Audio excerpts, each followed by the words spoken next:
Hi, I'm Gabrielle. On behalf of the Magic Me Corporation, I'd like to welcome you to the debut of our new podcast, Humanity and Life Matters, The Reckoning. This podcast came about after a series of events in my life, and it led me to awaken to some truths that I had not seen before. And these are this light that needs to be shed on issues that are kind of swept under the rug or not known by many. This podcast will shed light on hidden issues that threaten humanity and all living creation. And it will offer viable solutions for true change. And the reason we say true change is because so many people, so many organizations and entities will claim that they are here for change, but they're really not here for change for the people. They're here for change for themselves and their pockets. We're here for true change for the betterment of humanity and for all living creation. And so we'll bring awareness to these issues and give you an opportunity to give your feedback on a viable solution within you. We realize that we are not islands and we don't live on this earth alone. And we are iron sharpening iron. And we all know in part. And so I'm bringing my part. And I'm hoping that you will bring your part. And as we each give our parts, we will be putting a puzzle piece together to bring a whole solution to the issues that we face as nations of this earth. I want to share a little bit about my journey and how this all came to be. I made a decision back in April of 2024, this year, and that decision led me to a life outside, living outside. Now, many people will say that I was homeless. I don't declare that. And the reason I don't declare that is because I am a part of the Most High. The scripture says that the earth is the Lord's and the fullness thereof, the world and they that dwell therein. And I'm a part of the Most High. And if the Most High owns the earth belongs to them, and I'm a part of them, then that means I have ownership of the earth as well. And as long as the earth remains, the earth is my home. And I just live outside, or I lived outside for a time and a season. A series of events happened in my life that led me to make that decision. And it was one of the best decisions I've ever made. So on April 27th, I took a leap of faith and I left home with little more than a few $100s in the bank, no vehicle, and I set out on a journey with the Most High, as directed by the Most High. I was sure that with the promises that were made to me, that in a few days, maybe even a week or so, I would be back indoors in my own home and everything would just be A-okay. Well, that was not my journey. In fact, 3 weeks in, I was still living outside. I found myself by day working on my business, promoting my book, Path to Self-Love and Success, found on Amazon, at either Starbucks or Panera Bread where I could get Wi-Fi and a meal. So 1 meal a day where I could actually sit and use the Wi-Fi and work on my business. I did that every single day from the time they opened to the time they closed. And that was my life. In the evening, it would get a little sticky. I'd have to find somewhere to lay my head for the night that was safe and warm. At this time, it was still a little cool. And so I didn't have a blanket. I had 2 hoodies and all that I could carry in a backpack and a small makeup bag. That's it. That's all I had. And it was enough for that time. The safest place I could find to lay my head was in a parking garage. And I had to leave very early in the morning before anyone got there so that I was undetected. It was a hard time. And I became a little bitter and angry with the Most High because this was not what I was promised. This didn't look anything like what they told me. And I didn't shut down. I kept myself open to the divine because that's all I had. But I was still bitter in my heart. I was complaining in my spirit. And I heard a woman's testimony, which changed my life. And she made a note that if life did not look the way you wanted it to, the worst thing you could actually do would be to complain about it. Because complaining was the thing that would keep you stuck, keep you trapped where you were. And to look at the brighter side, look at the bigger picture of what was happening. I took those words and I ate them, okay? I looked at my own life and I did exactly what she said. I looked at the bigger picture. The bigger picture was, what am I going to gain by this experience?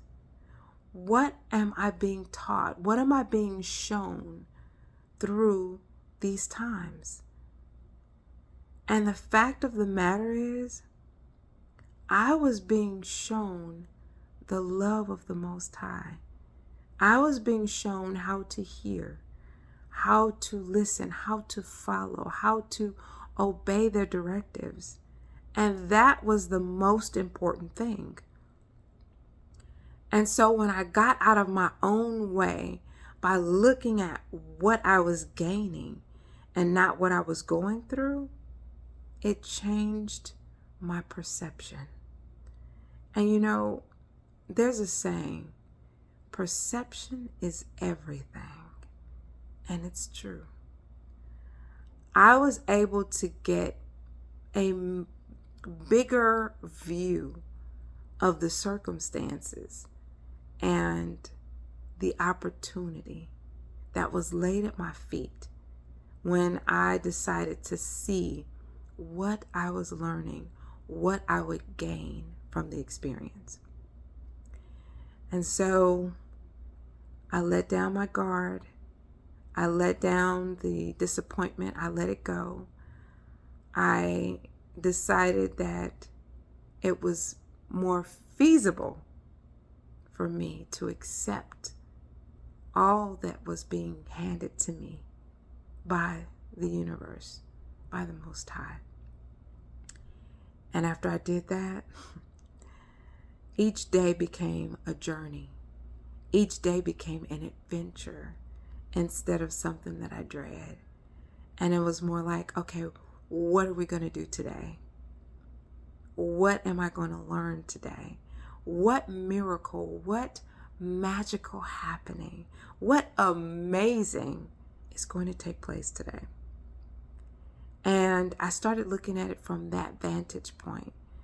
And it almost became like a game to see what I would encounter through the run of a day. What magical blessing would take place.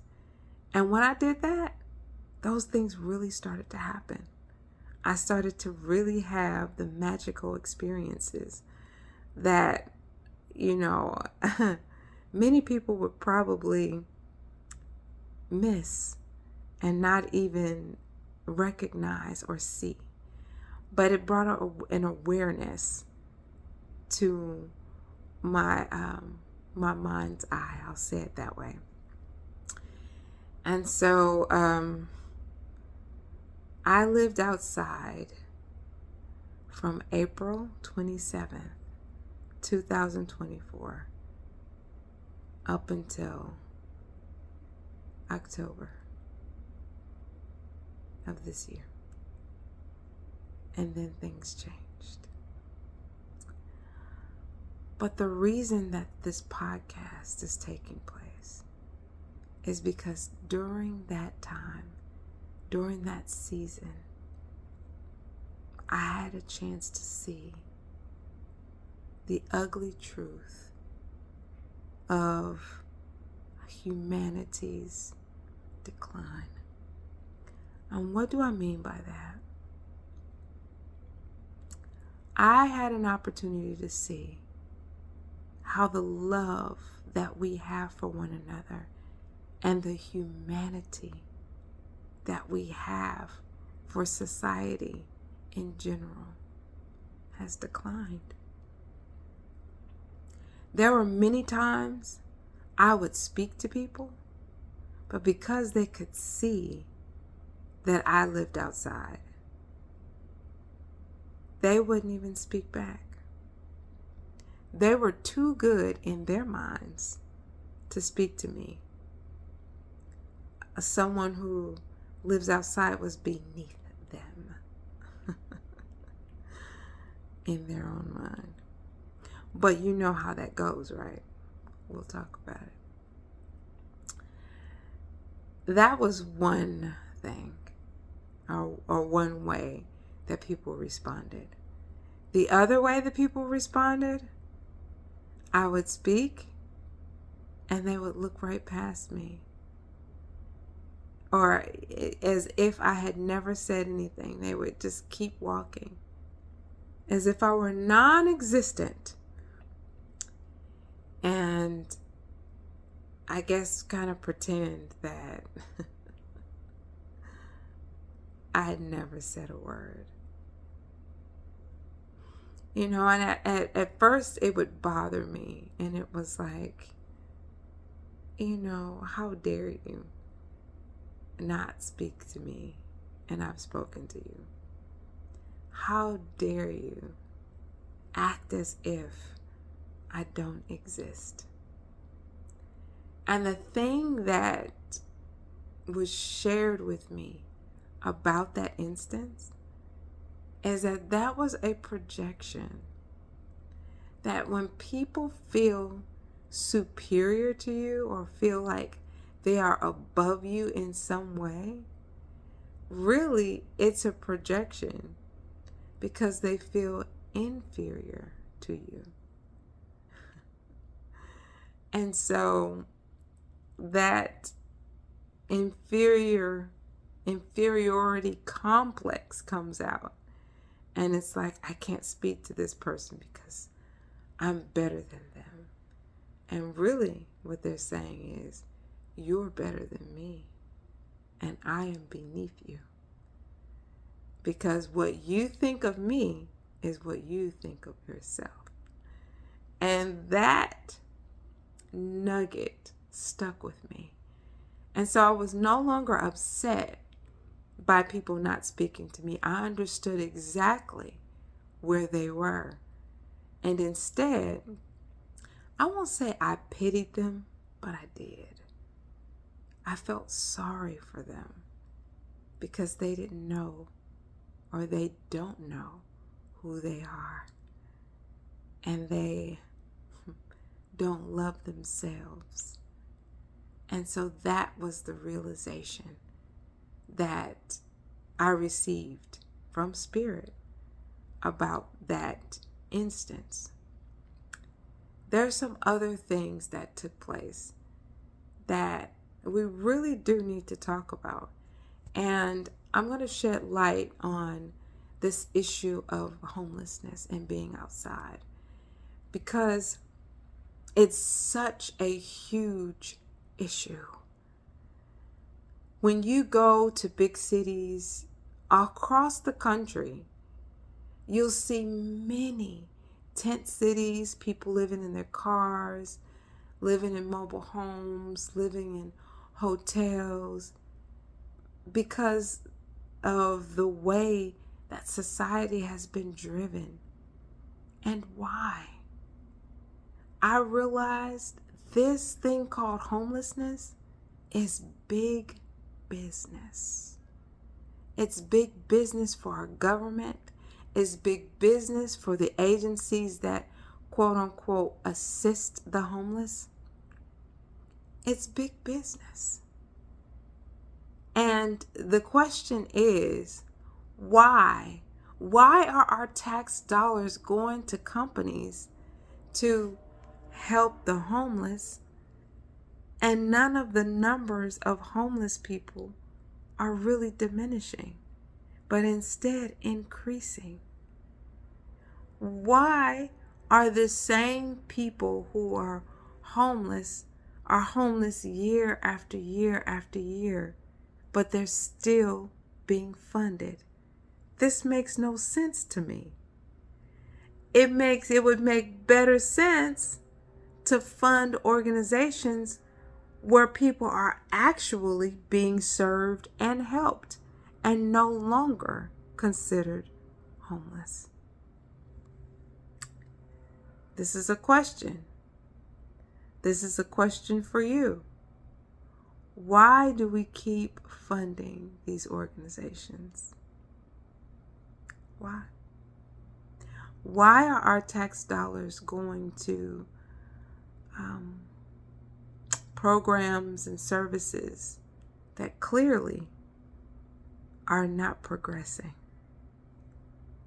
It's food for thought. Another ugly truth that I noticed living outside was that there's a stigma that people who live outside are lazy, or that they're all on drugs, or have problems with alcoholism, and that they don't want to work. These are all myths, and I'm going to tell you why. In living outside, yes, I did notice that there is a lot of drug abuse. There's a lot of alcoholism. That's a given. If I told you anything different, I'd be lying to you. And that's not what this show is about. This program is about exposing and shedding light on the issues that plague our society, and to bring about true change. So, yes, there is that component of alcoholism and drug abuse that is very, very prevalent for people who live outside. However, it is not everyone. Myself is an example. I was simply outdoors, living outside, while I changed my life by enhancing my businesses, promoting them, promoting my book, and getting myself to the next level.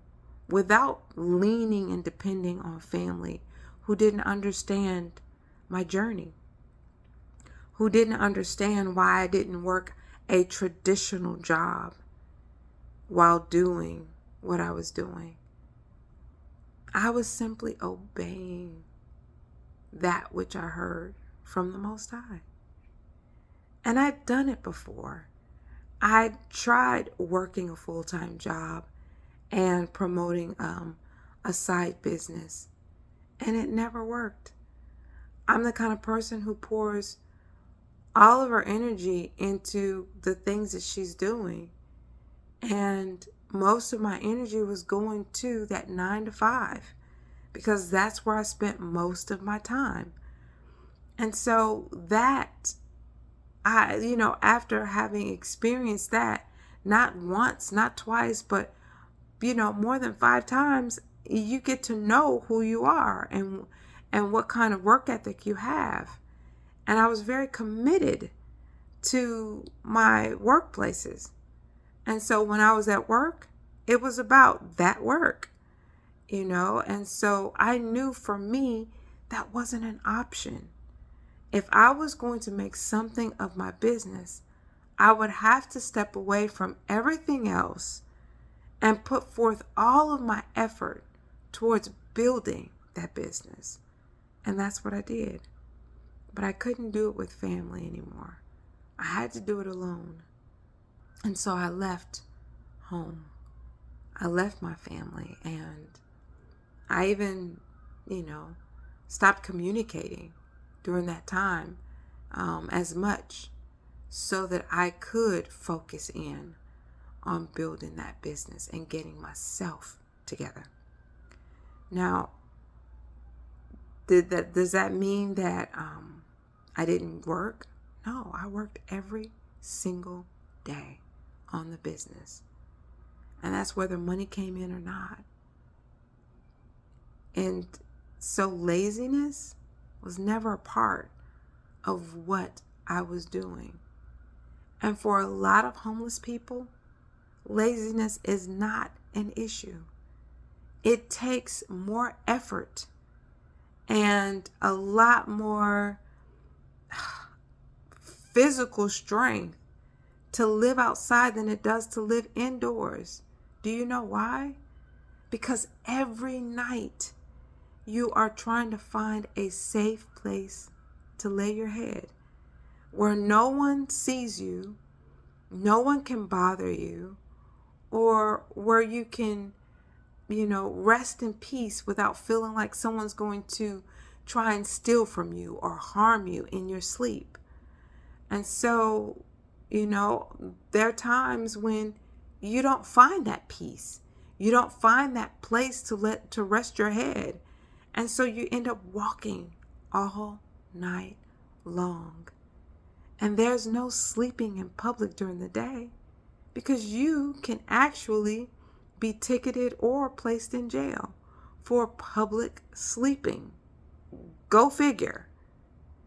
So if you've spent all night walking, how are you going to be the next day?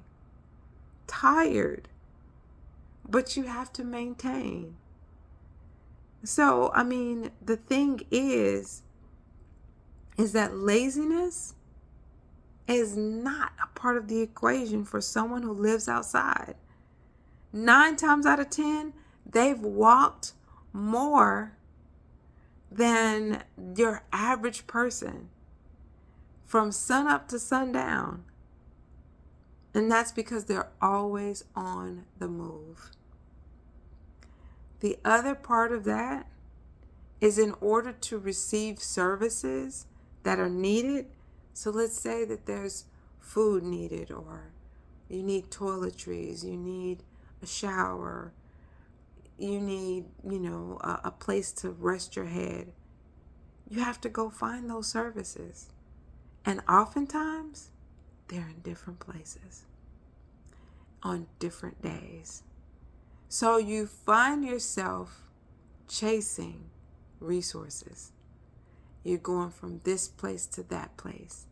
And if you have no money for public transportation, guess what?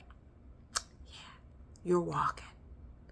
So again, laziness is not a part of the equation. The other thing is, the stigma is that people who live outside don't want to work. Not true. There are people who want to work. How do I know? Because I've spoken with them. I've asked them these questions. If you were able to work, what would you do? And they all gave me answers. And most of them wanted to work. And then let me give you my own personal testimony. Because I too wanted to work. I figured, or I came into alignment with something that was deep in my heart to do. And I applied. I went to a company, went to orientation, got my badge and everything. And then, no call. Was never put on the schedule for 2, almost 3 months. I went to company after company after that and got so many no's. Not enough experience. You don't have a car. You don't have this. You don't have that. So it wasn't about not working. It wasn't even about not knocking on doors. I was doing all that. Just the doors were not open for me to do so. And so again, everyone who's outside they're not outside because they don't want to work. It's that the circumstances presented before them have not presented an opportunity for them to do so.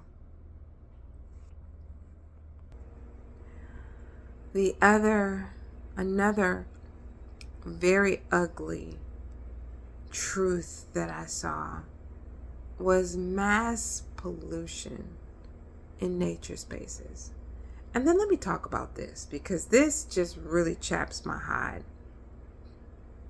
And it's the fact that the local governments usurp authority over nature spaces and claim them for the quote-unquote community, right? But then they impose all of these restrictions on the use of those facilities that are supposed to be for public use. It's for public use, but not if you are living outside. If you're living outside, then they want to make it difficult for you to frequent or cohabitate in those nature spaces. You know, and the question is for me, to these local governments, what earth did you create that created this nature space?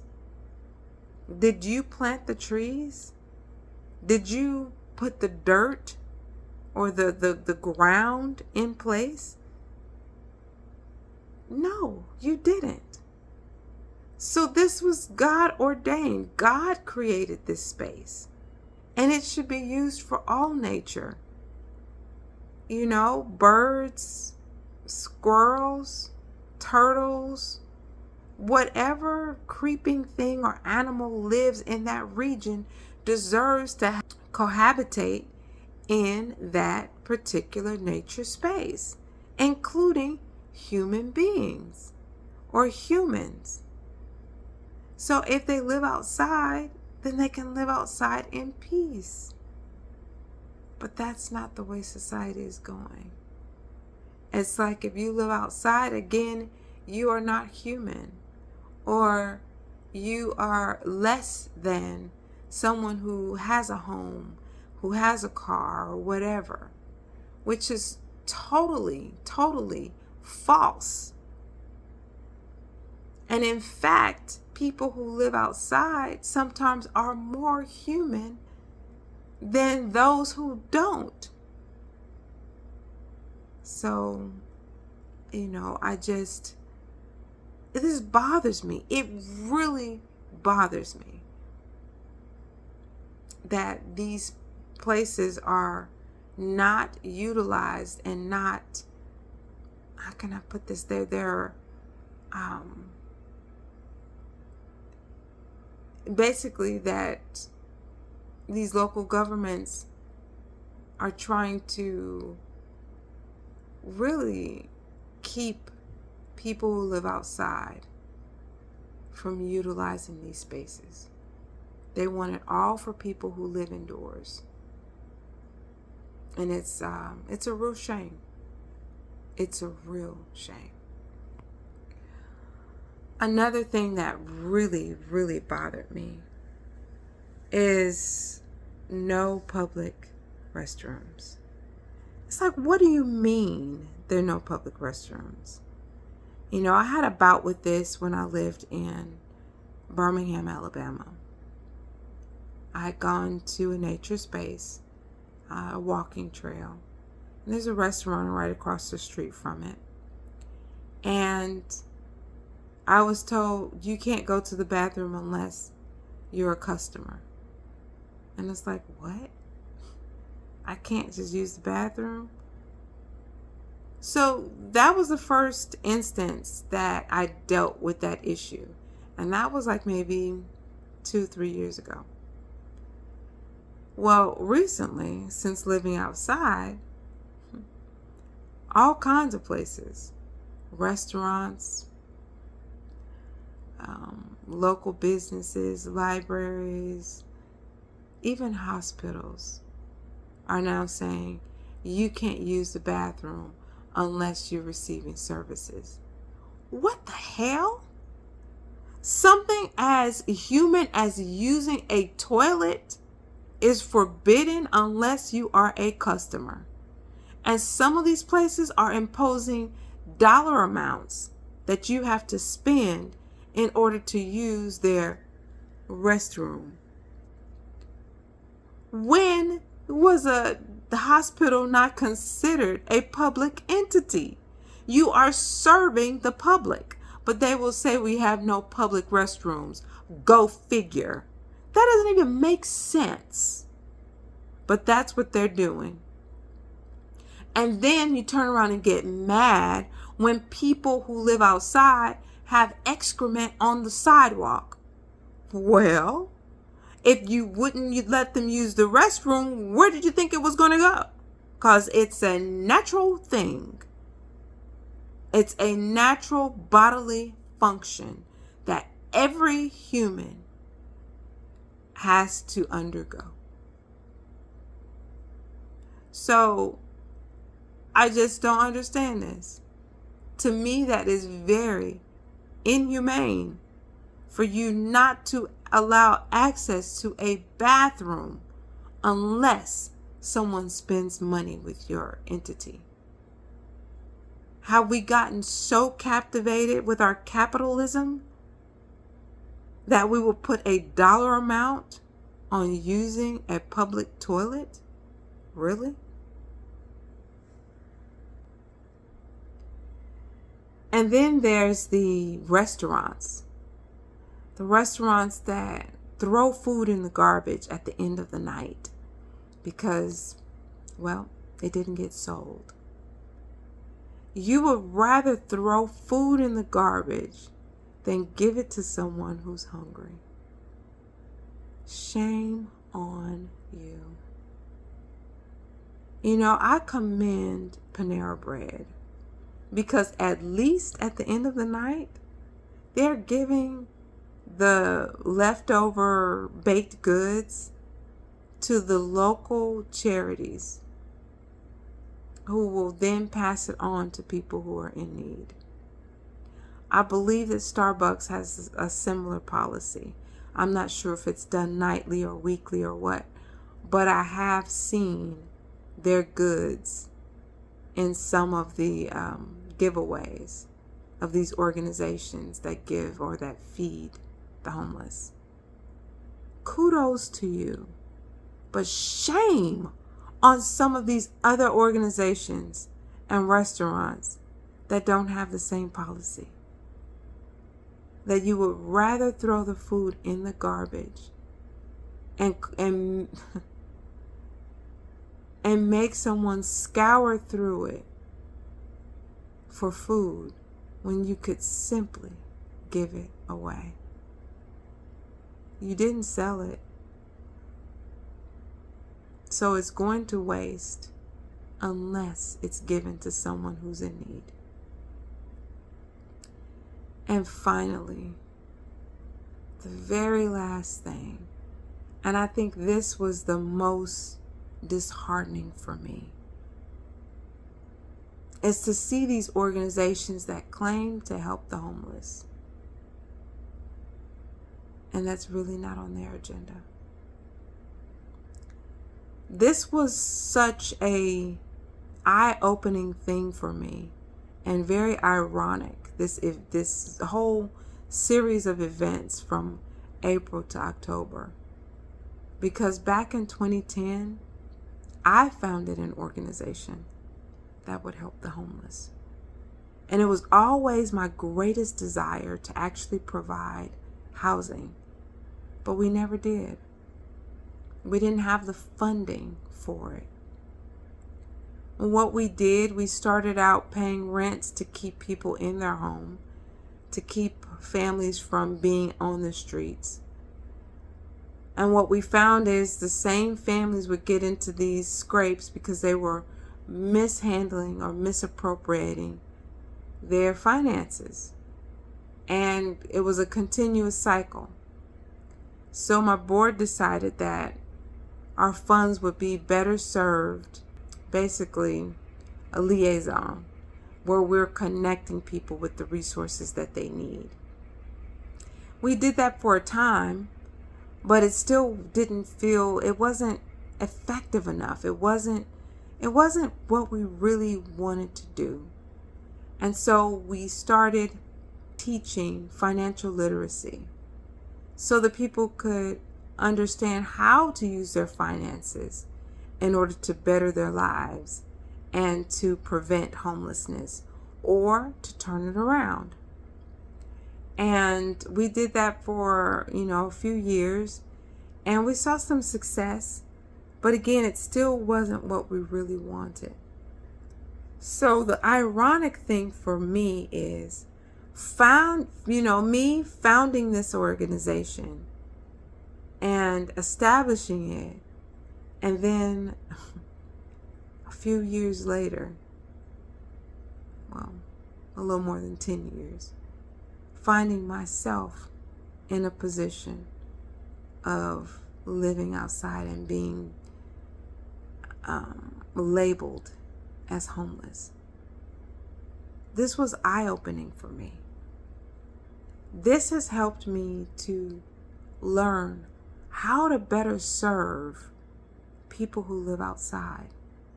Not because I'm going on what somebody told me or an interview, but this is coming from what I've lived, what I've experienced myself, and how to better serve those who live outside.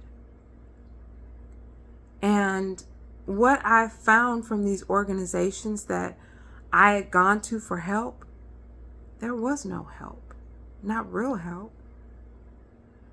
Yeah, I could get a meal. Yeah, I might be able to get a shower. In some states and cities, I would be able to get a bed or a cot for a night. But I found myself always chasing those things and not having time for my business. Were these organizations going to help me build my business or help me with funding for my business? No, they were not. They would help me get a job.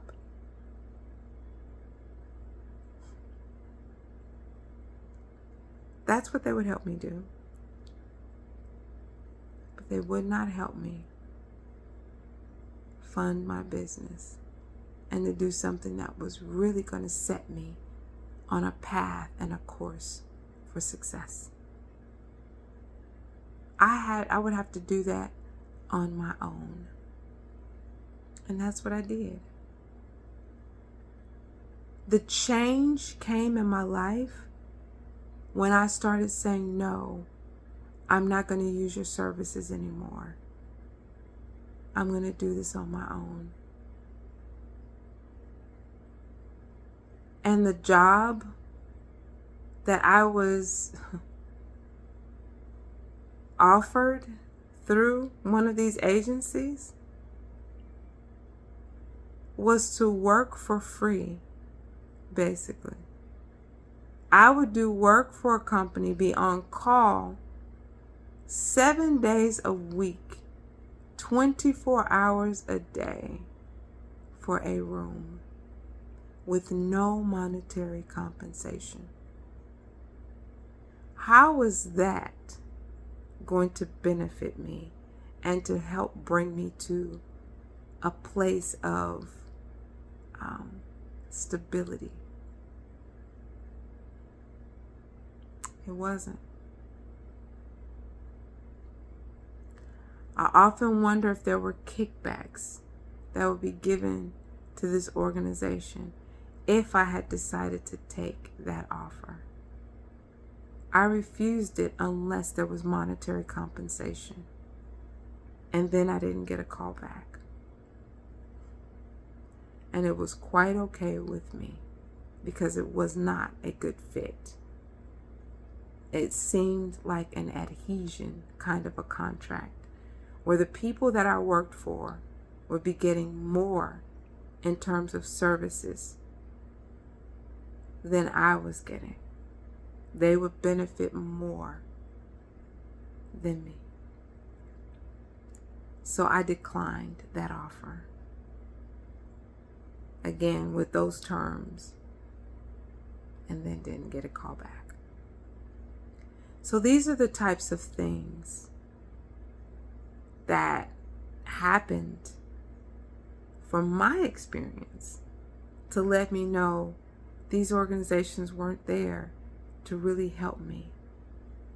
They were there to get funding in order to stay afloat. I have to admit, I too had fallen in that category of seeking funding in order to stay afloat without really giving services that would help turn around that homelessness. Now, we did offer the financial literacy course, and that was offered to women who were soon to be released from prison. So they had a roof, they had meals, they had what they needed. And that information that was gleaned would help them when they left that facility and were on their own. So I feel really, I want to say proud, but really happy to have been able to serve in that capacity in order to help them once they were released. However, for the people who lived outside at that time, it wasn't as beneficial. What would have been beneficial is a roof. Those were the kinds of things that I needed to figure out, or that my board and I needed to figure out. And that would have been more beneficial for this population. So I'm standing here or sitting here not as just a spectator or someone who's pointing the finger, because I would be pointing the finger back at myself, having an organization that did not truly serve in the capacity that would end homelessness. And so these are the kinds of issues that we're going to start off talking about. We're going to do a series on homelessness. And we're going to go from point to point that was mentioned here tonight.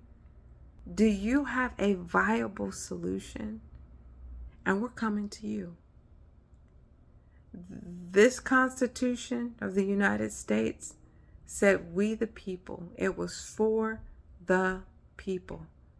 And we're bringing it back to the people. Let your voice be heard right here. We'll be coming to you every Wednesday from 6 to 7 with different issues, again, that trouble or plague humanity and life in general. We want to talk about these issues, but most importantly, we want to bring viable solutions, possible solutions to end these issues and to come into balance with life and with nature. So I'm hoping that you will lend your voice, that you would lend your viable solution, and we would bring our pieces together in order to produce a whole solution for life itself. So I want to thank you for just tuning in tonight and for lending your ear. I hope to see you on the podcast every Wednesday night on podbean.com. And that is Humanity and Life Matters, The Reckoning. I'm Gabrielle, loving me and loving you to the pinnacle of our existence. I'll see you next time.